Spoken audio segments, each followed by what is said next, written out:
Je m'appelle Marie, j'ai 42 ans, je suis atteinte du syndrome d'hypersensibilité chimique multiple depuis 6 ans. Donc suite à l'emménagement dans ma maison avec beaucoup de travaux, je n'ai pas supporté en fait tous les produits de rénovation de la maison.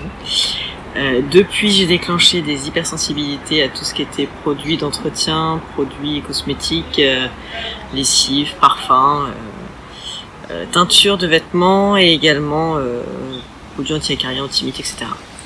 Donc voilà, ça me provoque des insomnies, des choses comme ça, des palpitations, des irritations des voies respiratoires.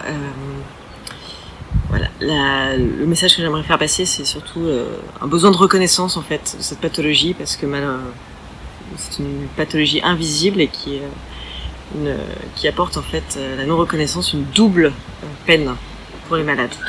De souffrir et en plus de ne pas être reconnu, c'est terrible. Et, comme il n'y a pas de traitement, on n'a que l'éviction et c'est très compliqué à faire comprendre.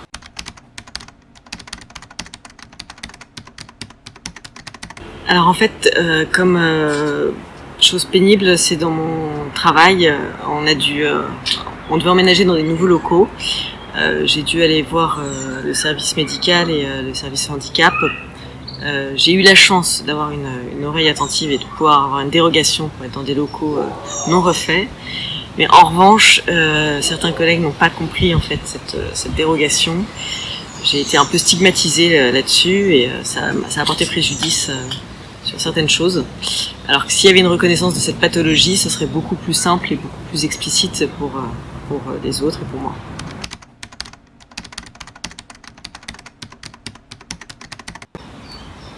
Alors voilà, les vacances, c'est pour tout le monde, c'est un moment réjouissant de repos, d'évasion, mais en fait pour un MCS, c'est très très compliqué.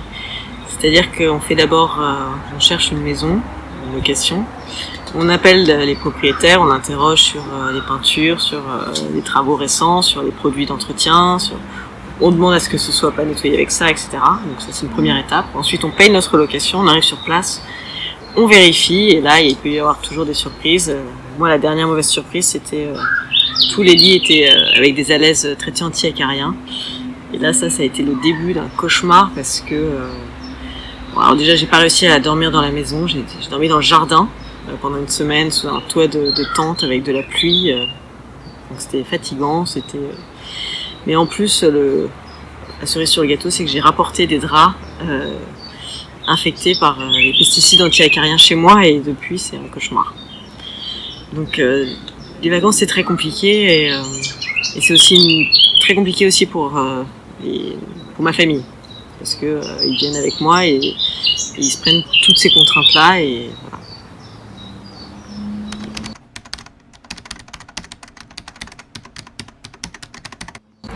Alors comme autre conséquence de la maladie, il y a les vêtements. S'habiller c'est devenu extrêmement complexe. Alors j'ai repéré une ou deux marques qui sont ok, mais il y a beaucoup de choses que je ne peux pas acheter facilement et tout vêtement que j'achète, ça peut être, alors bien sûr je le lave une fois, 2 fois et après je le porte et ça peut être une allergie et donc je n'ai plus qu'à le mettre de côté, soit le jeter, soit le donner. Enfin voilà. Donc c'est vraiment un budget très très important.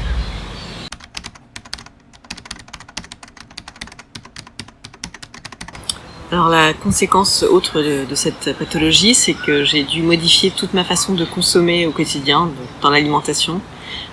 J'achète tout en biologique, donc c'est aussi une conséquence financière importante. Et surtout, ce que j'aimerais dire, c'est que nous, les MCS sont des canaris. Les canaris, c'était un oiseau qui était emmené dans les mines pour signaler aux mineurs qu'il y avait un danger. En fait, nous, on perçoit en tout le monde les pollutions, les perturbateurs endocriniens, les COV, enfin tout ce qui pourra avoir des conséquences aujourd'hui ou plus tard sur la santé, comme des cancers, des scléroses, Alzheimer, etc. Donc, en fait, les gens auraient intérêt à nous écouter parce que on est des lanceurs d'alerte et voilà, on prône le bon sens et un mode de vie plus sain et plus pour tout le monde.